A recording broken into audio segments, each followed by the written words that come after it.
On Your Side Tonight with Jamie Boll starts now. And thanks for sticking with us here at 7:30. Today we learn new details when it comes to the economy. New data shows inflation reached its lowest point since February of 2021. That means the Federal Reserve could soon do another rate cut.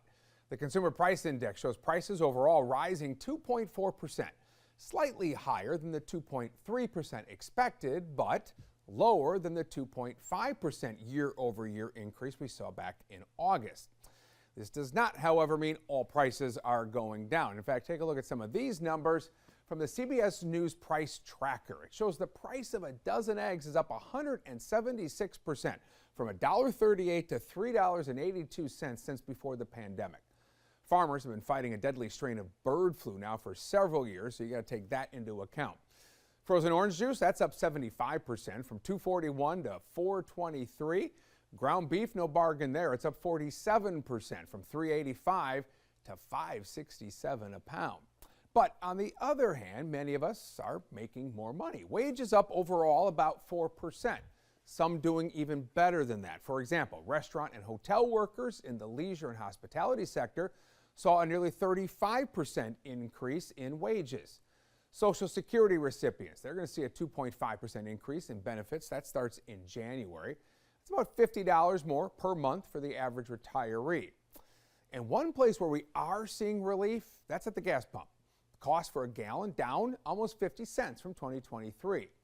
Right now, the national average for a gallon of regular unleaded gasoline, $3.21. North Carolina, it's under $3 now, $2.96 a gallon. And in South Carolina, always a little cheaper, the price coming in at $2.93 a gallon. So to help us better understand all of this, I spoke with Dr. John Connaughton. He's a professor of economics at UNC Charlotte. Dr. Connaughton, always appreciate your time and your insight on these topics to help us understand it all. So we see this overall inflation rate at 2.4% annually, up a little more than expected. Should we be worried about that? Well, I think the problem, it's like everything else in the world. The devil is in the details. Mm-hmm. And so the overall CPI, 2.4 versus the expected 2.3, not a big deal. And certainly it looks on the surface like, hey, great, this is coming down, right?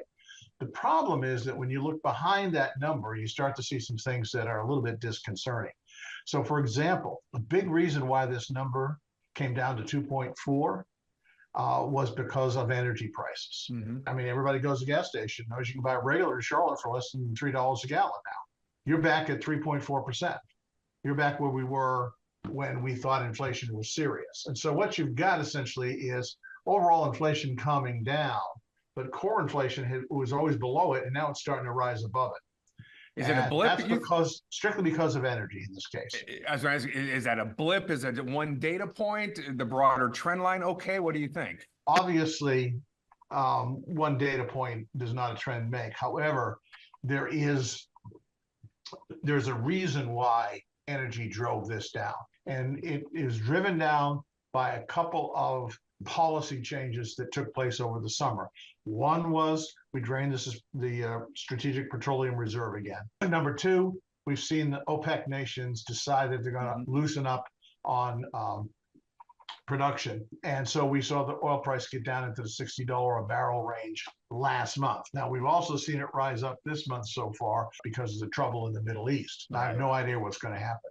But my guess is that we'll start to see oil prices start to creep up again, all right, particularly as the election nears and the election is no longer an issue.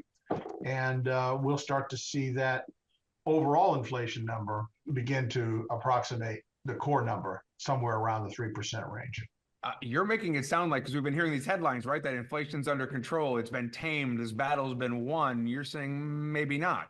Maybe not. My last forecast in September, you're always asked, what's the probability we'll have a recession in the next 6 to 12 months, and what about inflation?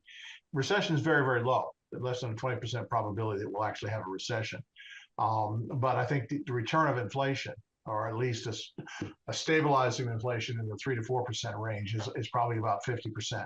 And there, we're obviously talking about fuel prices, right? So I notice that every day I drive by a gas station or I fill up and I see that benefit. But also then I go to the grocery store, And right? bacon's And expensive. I see eggs are up again. And I see Yeah. these are the things that really impact people. Is it a direct impact on all these things, or is it a psychological impact? And then I guess how does that all factor into what wages are doing at this time? It's like a nasty tax. Inflation is the most insidious tax that we have.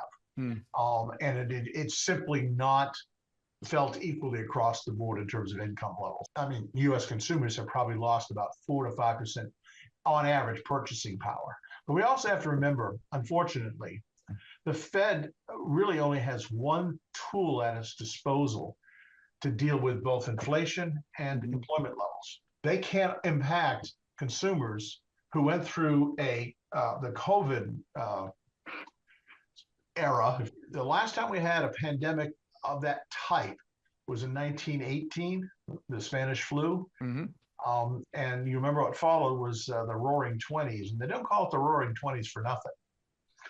Consumers were really full charge ahead at that point in time, and we're seeing that again. Dr. John Connaughton, UNC Charlotte Bell College of Business, sir. Always appreciate the time. Good to see you again, Jamie, and you take care.